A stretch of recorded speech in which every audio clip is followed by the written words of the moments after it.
Hey, what's up, guys? This is my first podcast, and it's called Thoughts of the Day. Today's topic is just mostly going to be animals.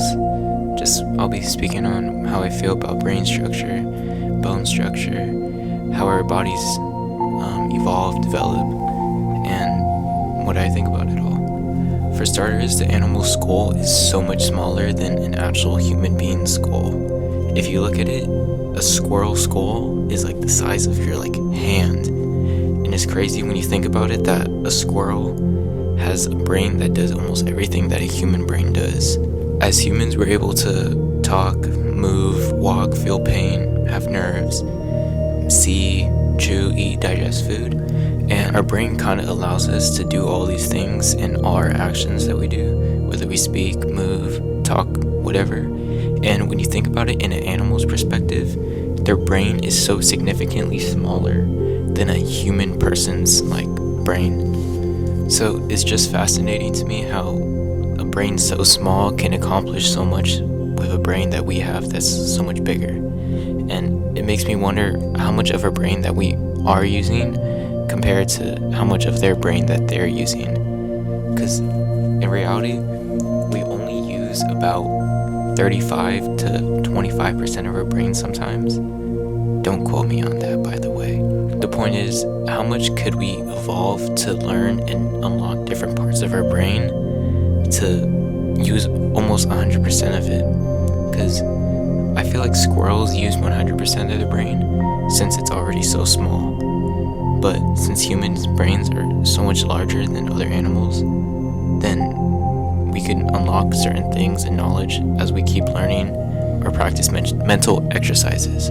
I feel like other animals have had brain development and have evolved to become smarter.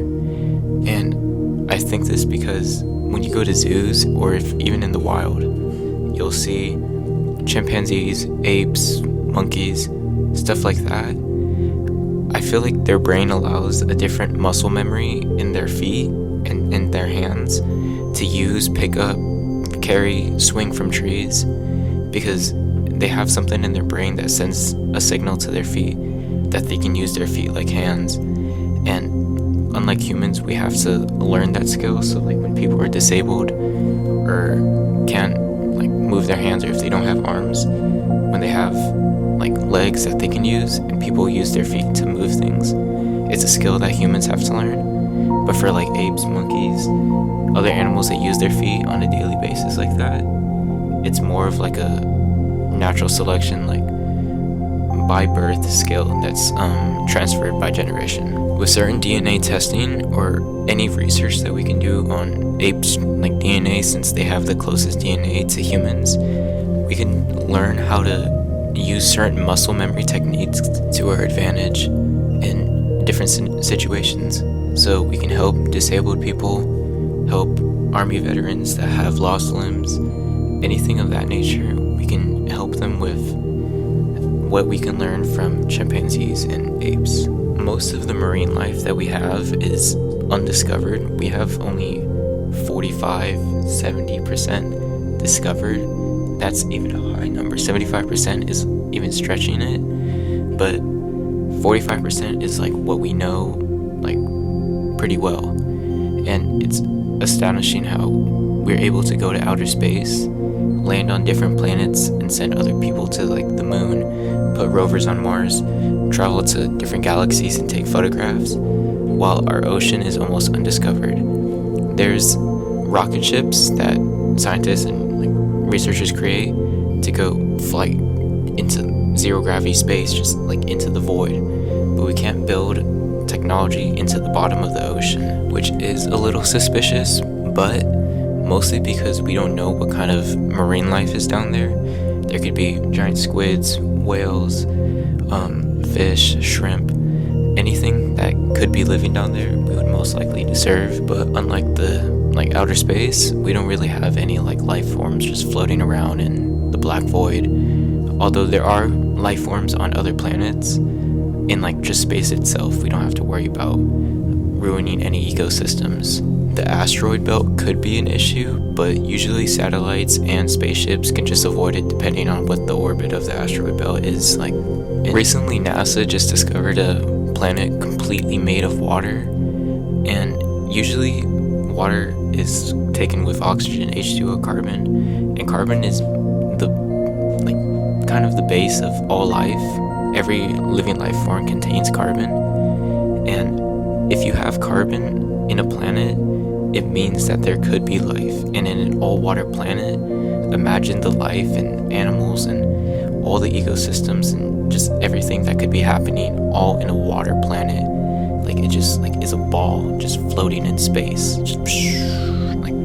It's so amazing. If I was on that planet, I think I would want to bring a boat and just jump. I wonder if the water's clear. It would be so sick to see if the water was clear and then you just swim and it's just you could see all the fish, and there's just fish popping up and down, just oh, it would be awesome. I feel bad when animals, especially marine animals or any sharks, fish, anything like that goes extinct, because it's an entire species of an animal, like a human generation, but in animal form, that it just ends. You'll never see them again on Earth. Obviously, I think that there can be some genetic mutation where NASA researchers or any scientist, marine biologist, can take DNA from a dodo bird and combine it with a pelican or something, and they can make a similar replica, just like how they do selective breeding. I feel that is possible, but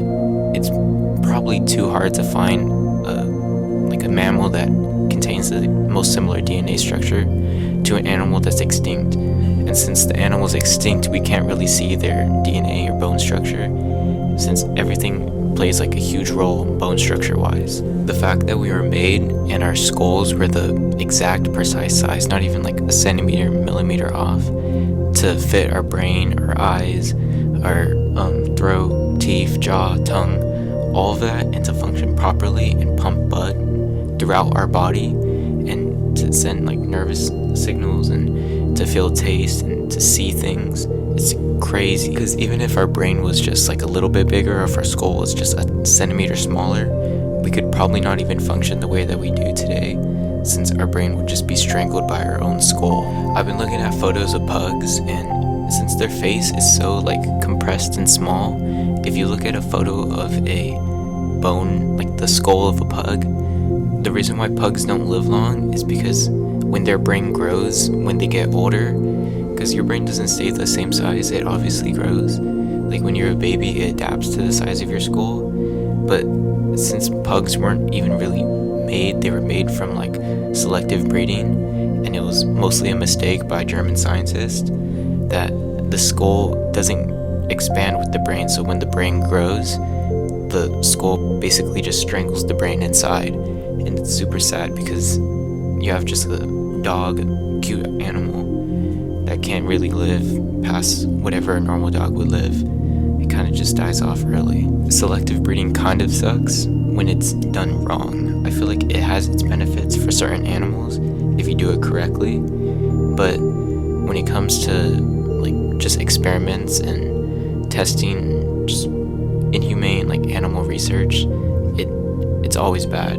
I would always never want to support something that would take away from an animal's life. It's really sad passing by industrial places and big open lots with farms and houses and places where they shouldn't really be, when you pass by and you see animals in the fields, prairie dogs, cows, stuff like that, because it forces a lot of the wildlife to move out of where their burrows are. And when you send hundreds and hundreds of animals having to move because you build buildings gas stations, stores, houses, whatnot, it just sends hundreds to the city, and then you have infestation problems, exterminator problems, and it just decreases the population of animals that are really important to our own ecosystem. Each animal plays a purpose into the way the world revolves. If you think about it, each animal has a purpose for why it digs holes, why it eats the food that it eats,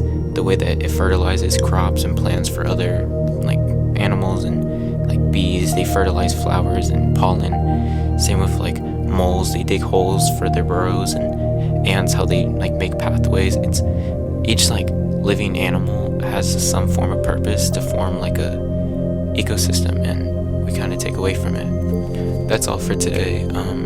Probably not going to talk about anymore. My audio clip is ending, so thank you guys for listening. Have a good day and good night.